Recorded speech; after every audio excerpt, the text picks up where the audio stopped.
പല യൂണിവേഴ്സിറ്റികളും ഞാനതിന് പ്രബന്ധങ്ങളുണ്ടോയെന്ന് അന്വേഷിച്ചിട്ടുണ്ട്. അൽ-അസ്ഹർ യൂണിവേഴ്സിറ്റി വരെ ഞാൻ പോയിട്ടുണ്ട്. ഇസ്ലാമിക് എക്കണോമിക്കുമായി ഇനിയും പല നല്ല കാര്യങ്ങൾ ഇനിയും പഠന വിഷയമാക്കിയിട്ടില്ല. ഒന്നാലോചിച്ച് നോക്കൂ, നിങ്ങളുടെ നാലുപാടുമുള്ള തെക്കോട്ടും വടക്കോട്ടും കിഴക്കോട്ടും പടിഞ്ഞാറുമുള്ള 4 ദിക്ക് എടുക്കുകയാണെങ്കിൽ 40 വീടുകളിൽ നിങ്ങൾക്ക് ഉത്തരവാദിത്തമുണ്ടെന്ന് പറയുന്നൊരു ഹദീസ് ഉണ്ടെന്നാണ് ഞാൻ മനസ്സിലാക്കി വെച്ചിരിക്കുന്നത്. ഉണ്ടെന്നാണ് പല പണ്ഡിതന്മാരും ഞാൻ ഓർമ്മപ്പെടുത്തിയത്.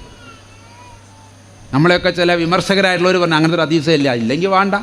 ഞാൻ പറഞ്ഞൊരു 4 വീട് നമ്മളൊന്ന് നോക്കിയിരുന്നെങ്കിൽ 40 വേണ്ട.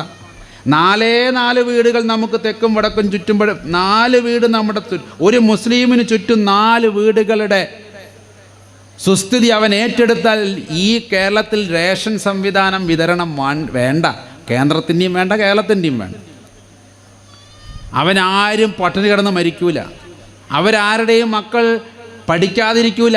എഡ്യൂക്കേഷന് വേണ്ടി നമുക്ക് കൊടുക്കാനായി സാധിക്കും. ഇത് ഓരോ ഇസ്ലാമിൻ്റെയും അത് എത്രത്തോളം മൈക്രോ ലെവൽ മാനേജ്മെൻറ്റാണ് ഇക്കണോമിക്സിൻ്റെ.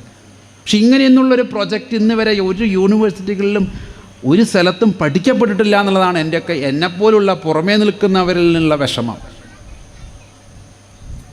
സക്കാത്ത് കൊടുക്കാൻ എളുപ്പമാണ്, പക്ഷെ ഈ ലെവലിലേക്ക് മാനേജ് ചെയ്യാനോ? മഹ്റൂമിനെ തിരിച്ചറിയുക എന്ന് പറഞ്ഞാൽ നമസ്കാരം കഴിഞ്ഞ് ഒരാളെ കാണുമ്പോൾ അവൻ്റെ ഉള്ളിൽ അല്ലാഹ് വജൂദായി അവൻ്റെ കണ്ണിലൂടെയും അവൻ്റെ നമസ്കാരം കൊണ്ട് ശുദ്ധമാക്കപ്പെട്ട ബോധത്തിലൂടെ ദൈവത്തിന് പ്രവർത്തിക്കാനും അവൻ്റെ കണ്ണിലൂടെ ആവശ്യമുള്ള മഹ്റൂമിനെ തിരിച്ചറിയുകയും ചെയ്യുന്ന വലിയൊരു സൈക്കോ സോഷ്യൽ ഡൈനാമിസം ഉണ്ട് ഇവിടെ. ഒരു സ്പിരിച്വോ സൈക്കോ സോഷ്യൽ ഡൈനാമിസം.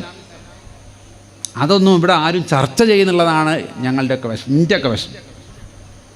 അങ്ങനെ ഒരാൾ രാവിലെ എഴുന്നേറ്റ് സുബഹി നിസ്കരിച്ച് അൽഹംദുലില്ലാ എന്ന് പറഞ്ഞ് പുറത്തേക്ക് ഇറങ്ങുമ്പോൾ ഒപ്പം നിന്ന് സുജൂദ് ചെയ്തവൻ്റെ മുഖത്തേക്ക് നോക്കുമ്പോൾ ഇവൻ്റെ ഉള്ളിൻ്റെ എവിടെയോ ഒളിപ്പിച്ചു വെച്ചതിലും അപ്പുറം ദൈവത്തിൻ്റെ മുമ്പിൽ പരിശുദ്ധനായി ജീവിക്കുന്ന ഈ വ്യക്തിക്ക് എന്തോ പ്രശ്നമുണ്ടല്ലോ എന്ന് തോന്നി അവന് വേണ്ടുന്നത് അവനെ നിരീക്ഷിച്ച് ചെയ്തു കൊടുക്കുന്ന ഒരു പാരമ്പര്യം. ഇത് ഉമർ റളിയല്ലാഹുവിൻ്റെ കാലത്തും ഉസ്മാൻ റളിയല്ലാഹുവിൻ്റെ കാലത്തുമൊക്കെ അവരുടെ ജീവിതത്തിൽ അവർ പാലിച്ചിരുന്നു. അതുകൊണ്ടാണ് രാത്രിയിൽ തലമുണ്ടിട്ട് എല്ലാവരും ഉറങ്ങുന്ന സമയത്ത് തലയിൽ മുണ്ട് വലിച്ച് പുതപ്പ് വലിച്ച് ഇട്ടിട്ട് ഓരോ വീടിൻ്റെ പരിസരത്തും പോയി എന്താണ് ആ വീട്ടിൽ വല്ലതും തിന്നാനുണ്ടോ, കുട്ടികൾ കരയുന്നുണ്ടോ, കുട്ടികൾക്ക് എന്തെങ്കിലും ഭക്ഷിക്കാനുണ്ടോ എന്നതിൻ്റെ കണക്കെടുക്കുന്ന ഭരണാധികാരി. ഇന്നത്തെ ഭരണാധികാരിയൊക്കെ ഏത് വീടിൻ്റെ അപ്പുറം പോയാൽ അതൊക്കെ നിൽക്കുന്നത്, പോയാൽ വേറെ വല്ല ഉദ്ദേശത്തിനായിരിക്കും. അങ്ങനെയുള്ളവരുടെ കഥകളാണ് നമ്മുടെയൊക്കെ മതങ്ങളിൽ കൂടുതലുമുള്ളത്. എന്നിട്ട് സ്വന്തം വീട്ടിൽ ചെലവിന് വെച്ചിരിക്കുന്ന എണ്ണയും ഒലിവെണ്ണയും മാവും മറ്റ് കാര്യങ്ങളുമൊക്കെ സ്വന്തം തലയിൽ ചുമടെടുത്ത് കൊണ്ടുപോയി കൊടുത്ത ഖലീഫമാർ എത്രയുണ്ടായിരുന്നു നമുക്ക്. അത് ഏറ്റാൻ വന്നു കഴിഞ്ഞാൽ ഭൃത്യനോട് പറഞ്ഞു, ഇത് നിൻ്റെ കടമയല്ല, ഇത് എൻ്റെ കടമയാണ്. എൻ്റെ ഒരുത്തൻ പട്ടിണി കിടക്കുന്നുണ്ടെങ്കിൽ അത് നിൻ്റെ തലയിൽ ഏറ്റിച്ച് കൊണ്ടുപോകാനുള്ളതല്ല. അത്രത്തോളം വിനയം. ആ വീട്ടിലേക്ക് വേണ്ടുന്ന സാധനങ്ങൾ ഒരു രാജ്യത്തിൻ്റെ ഭരണാധികാരി തലയിൽ ചുമന്നു കൊണ്ട് പോകുന്ന സൂക്ഷ്മതയുടെ പേരാണ് ഇസ്ലാം. അതായിരിക്കണം ഇസ്ലാം. ആർക്കെങ്കിലും എന്നോട് വിയോജിക്കാനുണ്ടോ? എന്നെ കേൾക്കുന്ന ഏത് മതത്തിലുള്ളവരും എന്നോട് പറയും ഇതിനെയാണ് ഞാൻ ഇസ്ലാം എന്ന് പറയുന്നത്. അത്രത്തോളം നിന്നോ? ഉമർ റളിയല്ലാഹുവിൻ്റെ കാലത്ത് ഉമർ പറഞ്ഞു എന്ന് പറയുന്നൊരു ഹദീസുണ്ട്. ടൈബ്രീസ് നദിയുടെ തീരത്ത് ഏതെങ്കിലും ഒരു കഴുത ഭക്ഷണം കിട്ടാതെ കരയുന്നുണ്ടെങ്കിൽ അതിൻ്റെ ഉത്തരവാദിത്തം ഞാൻ ഏറ്റെടുത്ത് രാജിവെക്കുന്നു എന്ന് പറയാൻ ധൈര്യമുള്ള എത്ര പഞ്ചായത്ത് മെമ്പർ, വാർഡ് മെമ്പർ മുതൽ അങ്ങ് പ്രധാനമന്ത്രി വരെയുള്ള എത്ര പേർക്കറിയാം? ഈ അർത്ഥത്തിലാണ് അവിടെയൊക്കെ മാതൃകാപരമായ പൊളിറ്റിക്സ്. അതായത് ഒരു കഴുത ഭക്ഷണം കിട്ടാതെ കരഞ്ഞാൽ മതി, ഞാൻ രാജിവെക്കുന്നു. ഇതിലുണ്ടോ പറയാൻ? അവനവൻ്റെ വാർഡിൽ കിടന്ന് മരിച്ചവരുടെ എണ്ണം അറിയാതെ പട്ടിണി കൊണ്ട് മരിച്ചവരുടെ എണ്ണം കൂടുന്ന കാലം. നമ്മുടെയൊക്കെ മൊത്തമായ ചില രീതികൾ കൊണ്ട് കേരളത്തിലൊക്കെ വളരെ കുറവാന്ന് കരുതിക്കോളി. പക്ഷേ ഇപ്പോഴും തമിഴ്നാട്ടിലും പല നോർത്ത് ഇന്ത്യൻ ഗ്രാമങ്ങളിലും ഇപ്പോഴും ഇതുണ്ട്. ഒരു നേരം തന്നെ എങ്ങനെ ഭക്ഷണം ഇപ്പോഴും കൊടുക്കുമെന്നറിയാത്ത ആളുകൾ ഇന്നും ഞാൻ കണ്ടിട്ടുണ്ട്. കേരളത്തിലില്ലാന്നുണ്ട്. ഇതൊന്നും ഇപ്പോൾ ഏതോ നൂറ്റാണ്ടിലെ കഥയില്ലെന്നും പറഞ്ഞു. ഇന്ന് എൻ്റെ കൂടെ ആന്ധ്രയിലൊക്കെ വന്നു കഴിഞ്ഞാൽ രാവിലെ പോകുന്ന വണ്ടിയിൽ കയറണം. കാളകളില്ലാഞ്ഞിട്ട് അമ്മയെയും ഭാര്യയെയും നുകം വെച്ചുകൊണ്ട് ഉഴുന്ന കർഷകനെ ഞാൻ കഴിഞ്ഞ മാസം കണ്ടിട്ടുണ്ട്. കാളകളില്ല, ആടുകളില്ല, പിന്നെ ഇത് നില ഉഴണ്ടേ, ട്രാക്ടറും ഇല്ല. പിന്നെ ആകെ വീട്ടിലുള്ളത് തള്ളയും ഭാര്യയാണ്. രണ്ടാളെയും രണ്ട് പോത്തിനെ പോലെ കാളയെ പോലെ നിർത്തി മകനോ ഭർത്താവോ ഇങ്ങനെ ഉഴുതുണ്ടാക്കുന്ന മാമുമാണ് നമ്മളൊക്കെ ഉണ്ണുന്നത്. എന്നിട്ട് തിരിച്ച് നമുക്കൊന്നും ഉത്തരവാദിത്തം ഉണ്ടാവാൻ പാടില്ലേ? ഇത് പറയാത്ത മതമാണോ? ഇത്രയും ഡൈനാമിസം ഉൾക്കൊള്ളുന്നതാണ് ചാരിറ്റി. ഇനി ഹിന്ദു മതത്തിലേക്ക് വന്നാലോ, ജനസേവ, ജനാർദ്ദന സേവ, മാനവസേവ എന്ന് പറയുന്നതാണ് മാധവസേവ. നരസേവ തന്നെയാണ് നാരായണ സേവ, ജീവസേവ തന്നെയാണ് ശിവസേവ എന്ന് പറയുന്ന എത്രയോ ശ്ലോകങ്ങൾ നമുക്ക് കാണാനുണ്ട്. ഈ ലോകം മുഴുവൻ ഒരു നീഢമാണ്, ഒരു കിളിക്കൂടാണ് എന്ന് പറയുന്ന അധ്യായങ്ങളുണ്ട്. നമ്മളെല്ലാവരും അങ്ങോട്ടും ഇങ്ങോട്ടും ഒന്നിച്ച് ജീവിക്കേണ്ട ഒരു കിളിക്കൂട്ടിൽ എങ്ങനെയാണോ അതിലെ കുട്ടികളെല്ലാം ഒന്നിച്ച് ജീവിക്കുന്നത്, അതുപോലെ അങ്ങോട്ടും ഇങ്ങോട്ടും ഉത്തരവാദിത്തമുള്ളവരാണെന്നാണ് എൻ്റെ അർത്ഥം. ഉദാരചരിതാനാം തു വസുദൈവ കുടുംബകം. ഉദാരചരിതന്മാർക്ക് ഉദാരചരിതനായിരിക്കണം, അല്ലാത്തവനെ കുറിച്ചുകൂടെ പറയുന്നുണ്ട്. അവനിതൊന്നും ബോധം ഉണ്ടാവില്ല. മതത്തിലൂടെ ഉദാര മനസ്സിനെ നേടിയവൻ, മതത്തിലൂടെ തൻ്റെ മനസ്സ് കൽബിനെ മാറ്റിയെടുത്തവൻ, മത അനുഷ്ഠാനങ്ങളിലൂടെ തൻ്റെ മനസ്സിൻ്റെ ഉദാരതയിലേക്ക് മനസ്സിനെ ഉയർത്തിയവന് ഈ ലോകം വസുദൈവ കുടുംബം, ഒരൊറ്റ കുടുംബമാണ്. ഈ ഈ ഭൂമിയിലുള്ളവർ എല്ലാവരും ഒരൊറ്റ കുടുംബമാണ്. ഒറ്റ കുടുംബത്തിലുള്ളവർക്ക് ഉത്തരവാദിത്തമില്ല അങ്ങോട്ടും ഇങ്ങോട്ടും. 2000 കൊല്ലം മുമ്പ് ഈസാ നബി അലൈഹി സ്വലാം ബൈബിളിൽ കൃത്യമായി പറഞ്ഞു വെച്ചിരിക്കുക, നിന്നെപ്പോലെ. അതാണ് അതിൻ്റെ സ്റ്റാൻഡേർഡ്, അളവുകോൽ അവിടെയാണ്. നിനക്കത് ആവശ്യമുണ്ടെങ്കിൽ നിന്നോട് എങ്ങനെ പെരുമാറണമെന്ന് നീ ആഗ്രഹിക്കുന്നു അതുപോലെ തിരിച്ച് പെരുമാറുക. യാക്കോബ് അപ്പസ്തോലൻ്റെ ഒരു ലേഖനമുണ്ട് അവസാനം ബൈബിളിൻ്റെ ലാസ്റ്റ് ഭാഗങ്ങളിൽ. കൃത്യമായി അദ്ദേഹം പറയുന്നു, കാണപ്പെടാത്ത ദൈവത്തെ സ്നേഹിക്കുന്നു എന്ന് പറയുകയും കാണപ്പെടുന്ന സഹോദരനെ ദേഷിക്കുകയും അവൻ്റെ കാര്യങ്ങൾക്കൊന്നും നിന്നുകൊടുക്കാതെ അവൻ്റെ ആവശ്യങ്ങൾക്ക് മുഖം തിരിഞ്ഞു നിൽക്കുന്നവനുമൊക്കെ കള്ളനാകുന്നു. ഒരാളുടെ കള്ളൻ എന്നതിൻ്റെ ഡെഫിനിഷൻ യേശു സമ്പ്രദായം, യേശു മാർഗം പറയുന്നത് അതാണ്. യേശുവിൻ്റെ അപ്പസ്തോലന്മാരത് പറയുന്നത് അങ്ങനെയാണ്. സ്നേഹമില്ല എങ്കിൽ നിങ്ങൾ മുഴങ്ങുന്ന ചേമ്പലയോ കൈത്താളമോ ഒക്കെ ആകുന്നു എന്ന് പൗലോസ് ലീഹ കൊരിന്ത്യക്കാർക്ക് എഴുതിയ ലേഖനത്തിൽ പറയുന്നുണ്ട്. Without love you are nothing. ഈ സ്നേഹത്തിൻ്റെ പ്രഫുല്ലമാണ് നമ്മളെല്ലാം ഇത്തരം പ്രവർത്തനങ്ങളിലൂടെ കാണുന്നത്. ഇനി ഞാൻ നേരത്തെ സൂചിപ്പിച്ചൊരു അത്ഭുതമുണ്ടല്ലോ, എന്നെ എപ്പോഴും അത്ഭുതപ്പെടുത്തിയിട്ടുണ്ട്. നോട്ട് എ വണ്ടർ, ഇങ്ങനെ എന്നുള്ള അർത്ഥത്തിലല്ല, അതൊരു വല്ലാത്തൊരു ചോദ്യചിഹ്നമായി നിൽക്കുന്നുണ്ട്. യേശു രണ്ടാമതും വരുമ്പോൾ, ഈസാ നബി അലൈഹി സ്വലാം രണ്ടാമതും വാനമേഘങ്ങളിൽ വരുമെന്ന് മുസ്ലിങ്ങളും വിശ്വസിക്കുന്നുണ്ട്. അദ്ദേഹം ഇവിടെ അങ്ങോട്ടും ഇങ്ങോട്ടും ഒരു ജഡ്ജ്മെൻറ്റ് നടത്തുമെന്നും രണ്ട് മതങ്ങളും വിശ്വസിക്കുന്നുണ്ട്. അതിൽ പ്രത്യേകിച്ച് ഈസാ നബിയുടെ വരവുമായി ബൈബിളിൽ പറയുന്നൊരു കാര്യമുണ്ട്. അവർ ലോകത്തിലുള്ളവരെ രണ്ടാക്കി വിഭജിക്കും. ഇടത്ത് നിൽക്കുന്നവർ ഒരു ഭാഗവും വലത് നിൽക്കുന്നവർ ഒരു ഭാഗവും. ഇടതു ഭാഗത്ത് നിൽക്കുന്നവരോട് അവൻ കൽപ്പിക്കും, നിങ്ങളെനിക്ക് വിശന്നു, ഭക്ഷണം തന്നില്ല. നിങ്ങളെനിക്ക് ദാഹിച്ചതായി കണ്ടു, നിങ്ങളെനിക്ക് വെള്ളം തന്നില്ല. ഞാൻ നഗ്നനായിരുന്നു, നിങ്ങളെന്നെ ഉടുപ്പിച്ചില്ല.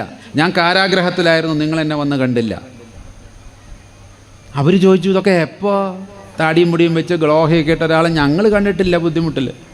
അതുകൊണ്ട് തന്നെ നിൻ്റെ മുഖച്ഛായുള്ളവരെയൊന്നും ഞങ്ങൾ കണ്ടിട്ടില്ലല്ലോ, പിന്നെ ഞങ്ങളെങ്ങനെ തിരിച്ചറിയും നീ വന്നു എന്നത്? ഞങ്ങളുടെ അടുത്തേക്കൊക്കെ വന്നു എന്തെന്നാണ് ഉറപ്പ്? അപ്പോൾ പറയുന്നൊരു വാചകമാണ്, whatsoever you do to the least of my brothers and sisters that you do unto me. ഈ എളിയ സഹോദരി സഹോദരന്മാർക്ക് നിങ്ങൾ എന്തെങ്കിലും ചെയ്തിട്ടുണ്ടെങ്കിൽ അത് എനിക്ക് തന്നെയാണ് ചെയ്തിട്ടുള്ളത്. ചെയ്യാതിരുന്നപ്പോൾ അത് എനിക്ക് തന്നെയാണ് ചെയ്യാതിരുന്നിട്ടുള്ളത്. ഈ വലതു ഭാഗത്തുള്ളവരോട് പറയും, എനിക്ക് ദാഹിച്ചു, നിങ്ങളെനിക്ക് വെള്ളം തന്നു. എനിക്ക് ഭക്ഷണമില്ലായിരുന്നു, നിങ്ങളെനിക്ക് ആഹാരം തന്നു. ഞാൻ കാരാഗ്രഹത്തിലായിരുന്നു, എന്നെ വന്ന് കണ്ട് ആശ്വസിപ്പിച്ചു. ഞാൻ നഗ്നനായിരുന്നു, നിങ്ങളെന്നെ ഉടുപ്പിച്ചു എന്ന് പറഞ്ഞ് ഒരുപാട് കാര്യങ്ങൾ പറയുമ്പോൾ അവരും ചോദിക്കും, ഞങ്ങളിങ്ങനെയുള്ളൊരു ഫിഗറിന്, യേശു എന്ന് പറയുന്ന ഒരു ഫിഗറിന് ഞങ്ങളിതൊന്നും ചെയ്തിട്ടില്ലല്ലോ. അപ്പോഴും അദ്ദേഹം പറയുന്നത്, whatsoever you do to the least of my brothers and sisters that you do unto me. അത് നിങ്ങൾ എനിക്ക് തന്നെയാണ് ചെയ്തത്. എന്നിട്ട് അവരോട് പറയും പിതാവിൻ്റെ മഹത്വത്തിലേക്ക്, പിന്നെ അവരെ സ്വർഗത്തിലേക്ക് കൊണ്ടുപോകുന്നൊരു കാഴ്ചയൊക്കെയാണ്. അപ്പോൾ മറ്റുള്ളവർ ഒന്നുകൂടി പറഞ്ഞു നോക്കും, ഞങ്ങൾ നിൻ്റെ പേരിൽ പല അത്ഭുതങ്ങളും പ്രവർത്തിച്ചിട്ടുണ്ട്. കണ്ണ് കാണാത്തവർക്ക് കണ്ണ് കൊടുത്തു, മൂക്ക് കേൾക്കാനില്ലാത്തവർക്ക് മൂക്ക് കൊടുത്തു, ചെവി കേൾക്കാത്തവന് ചെവിട് കൊടുത്തു, ഊമയെ സംസാരിപ്പിച്ചു, പള്ളി പണിതു, അത് ചെയ്തു, ഇത് ചെയ്തു എന്നൊക്കെ ഒന്ന് ലിസ്റ്റ് ഔട്ട് ചെയ്യും അവർ ചെയ്ത അത്ഭുതങ്ങൾ. നിൻ്റെ നാമത്തിൽ ഞങ്ങളിതൊക്കെ ചെയ്തില്ലേ? ആ പറയുന്ന ലാസ്റ്റ് വാചകം എന്നെ എപ്പോഴും ഷെയ്ക്ക് ചെയ്യുക. എപ്പോഴും എനിക്കത് കേൾക്കുമ്പോൾ ഒരു വിറയലാണ്. യേശുവിൻ്റെ വാചകം കടമെടുത്ത് പറയുകയാണെങ്കിൽ ഐ നെവർ ന്യൂ യു, ഞാൻ നിങ്ങളെ ഒരു നാളും അറിഞ്ഞിട്ടില്ല. എന്തൊരു കഷ്ടമെന്ന് ആലോചിച്ച് നോക്കി. ഇതൊക്കെ ചെയ്തിട്ട് യേശുവിൻ്റെ നാമത്തിൽ ഇതെല്ലാം ചെയ്തിട്ട് അവസാനം പറയാം ഞാനത് അറിഞ്ഞിട്ടേ ഇല്ല. അറിഞ്ഞു ചെയ്തത് തെറ്റായിപ്പോയി എന്ന് പറഞ്ഞാൽ നമുക്കൊരു ഒരു സ്കോപ്പുണ്ട്. ഇതൊക്കെ പുള്ളിക്കാരൻ അറിയുന്നുണ്ടായിരുന്നു.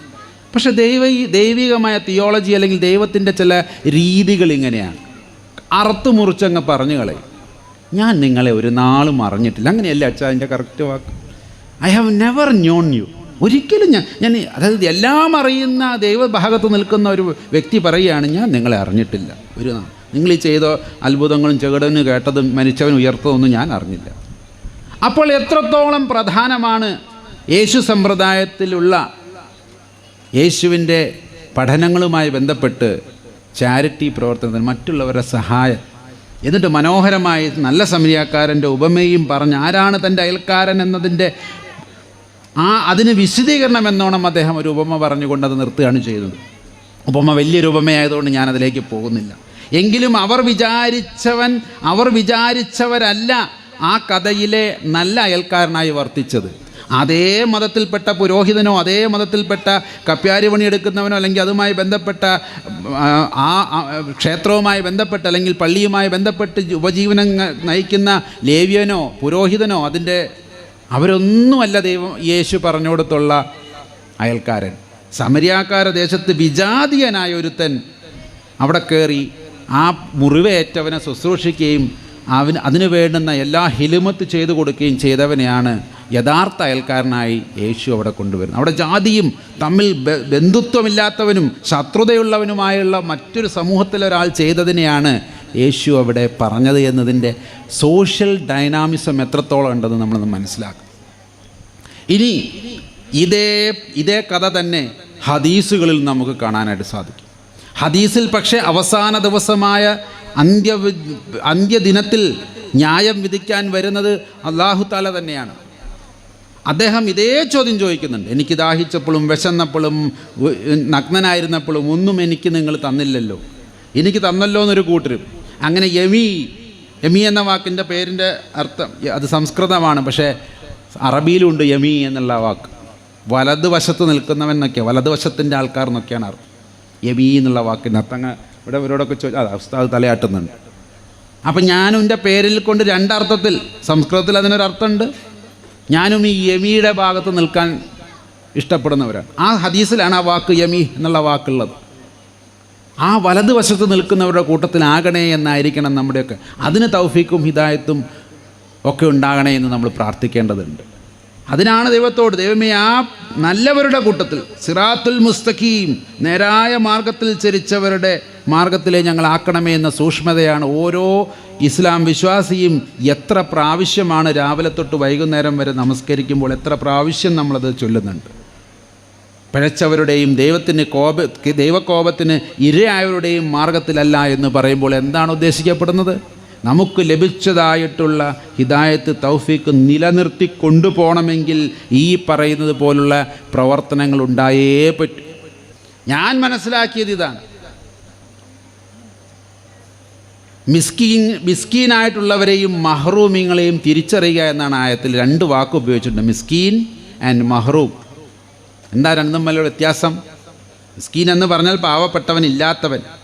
ആ ഇല്ലാത്തവൻ ഒരുപാട് ആനുകൂല്യം കൊടുത്തിട്ടുള്ളൊരു മതമാണ് ഇസ്ലാം.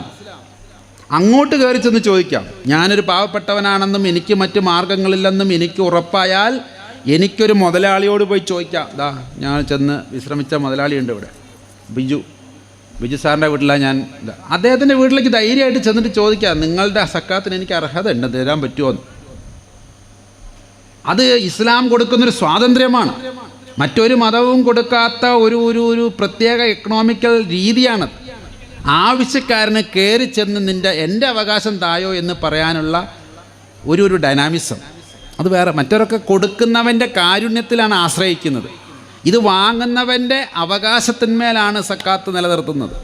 അതുകൊണ്ട് മിസ്കീന് നിങ്ങൾ കൊടുത്തില്ലെങ്കിൽ ചോദിച്ചു വാങ്ങിക്കോളും. പക്ഷേ ഈ രണ്ടാമത് പറഞ്ഞ മഹ്റൂമുകളുണ്ടല്ലോ, മഹ്റൂമീങ്ങൾ, ഹറാമാക്കപ്പെടുക എന്ന വാക്കിൻ്റെ മറ്റൊരു രൂപമാണ് മഹ്റൂം. എന്ത് ഹറാമാക്കപ്പെട്ടവൻ? ദൈവം തന്നെ ചിലവർക്ക് സമ്പത്ത് ഹറാമാക്കപ്പെട്ട് കൊടുത്തിട്ടുണ്ട്. നീ അത് ഈ ജന്മത്തിൽ ഉപയോഗിക്കണ്ട എന്ന് പറഞ്ഞത് നല്ല അർത്ഥത്തിലാണ്. കാരണം അതുകൊണ്ടുണ്ടാകുന്ന ദോഷങ്ങളിൽപ്പെട്ട് അവൻ ഇഹവും പരവും നഷ്ടപ്പെടാതിരിക്കാൻ ദൈവം തന്നെ ചിലവർക്ക് സമ്പത്ത് ഹറാമാക്കി കൊടുക്കും. ആ കൂട്ടത്തിലൊക്കെ പെട്ടാൽ ഞാൻ കേട്ടോ. കാരണം ഈ ഒരു വിധാനത്തിൽ ജീവിക്കുമ്പോൾ ഇപ്പോൾ ഇവിടെ വന്നപ്പോൾ അവർ പറഞ്ഞു 2 നേരത്തെ കുറച്ച് എന്താണ് പച്ചക്കറി തിന്നണം. അതിനൊന്നും ഇത്ര വലിയ സമ്പാദിക്കേണ്ട കാര്യമൊന്നുമില്ല. എന്നാൽ ലക്ഷക്കണക്കിന് രൂപ ശമ്പളം വാങ്ങിയിരുന്ന ഒരാളായിരുന്നു ഞാൻ. പിന്നെ മനസ്സിലായി എന്തിനാപ്പത്. ആ സമ്പത്ത് ദൈവം ഹറാമാക്കപ്പെട്ടൊരു സമയമുണ്ടായിരുന്നു. അതിൻ്റെ അർത്ഥം എല്ലാവർക്കും അല്ല കേട്ടോ, മഹ്റൂമിനെ സംബന്ധിച്ചായി പറയുന്നു. അങ്ങനെയുള്ളവർ എങ്ങനെയാണ് ജീവിക്കുക പിന്നീട് എന്ന് ചോദിച്ചു കഴിഞ്ഞാൽ അവരാരും അവരുടെ ദൈന്യത മറ്റുള്ളവരെ കാണിക്കാൻ ഇഷ്ടപ്പെടില്ല, അത് ചർച്ച ചെയ്യില്ല. അവൻ്റെ വീട്ടിൽ അടുപ്പ് പുകഞ്ഞിട്ടില്ലെങ്കിലും ഭാര്യയ്ക്കും മക്കൾക്കും പട്ടിണിയാണെങ്കിലും അവൻ ചോദിക്കില്ല. ഇത് അവകാശമായി ഞാനൊരു മിസ്കീനാണെന്ന ബോധത്തിൽ ചെന്ന് ആരോടും ചോദിക്കില്ല. കണ്ടറിഞ്ഞ് ദൈവം തന്നെ അതിനുള്ള പരിഹാരം മറ്റുള്ളവരിലൂടെ ചെയ്തു കഴിഞ്ഞാൽ അവനത് വാങ്ങും. സഹാബത്തിൻ്റെ കൂട്ടത്തിൽ ഒരുപാട് മഹ്റൂമികളുണ്ടെന്ന് ഞാൻ കേട്ടിട്ടുണ്ട്. അപ്പോഴാണല്ലോ ഈ എന്തുകൊണ്ടാണ് ഈ ഖുർആൻ ആയത്ത് അവിടെ ഇറങ്ങിയത് എന്ന് നമുക്ക് മനസ്സിലാക്കേണ്ടത്. കാരണം എല്ലാവരും ഭക്ഷണം കഴിച്ച പോലെയൊക്കെ കാണിക്കും. അതേപോലെ പുറത്തേക്ക് ഇറങ്ങി നോക്കി അവൻ്റെ വീട്ടിൽ നിന്നും പുക ഉയരുന്നുണ്ട്. അപ്പോൾ സാധാരണക്കാരായിട്ടുള്ള സഹാബികൾ എന്ത് വിചാരിക്കും? ആ സഹാബീൻ്റെ വീട്ടിൽ എന്തോ ഉണ്ടാക്കുന്നുണ്ട്, പുകയൊക്കെ പോകുന്നുണ്ടോടി, കുറച്ച് പുകയൊക്കെ പോകുന്നുണ്ട്. അതിൻ്റെ അർത്ഥം വെറുതെ വെള്ളം തിളപ്പിക്കുകയോ അല്ലെങ്കിൽ അടുപ്പ് കത്തിച്ച് പുകയ്ക്കുകയായിരിക്കും. ഒന്നുമില്ല, അടുപ്പത്ത് വെക്കാൻ പച്ചവെള്ളം പോലും ഉണ്ടാവില്ല.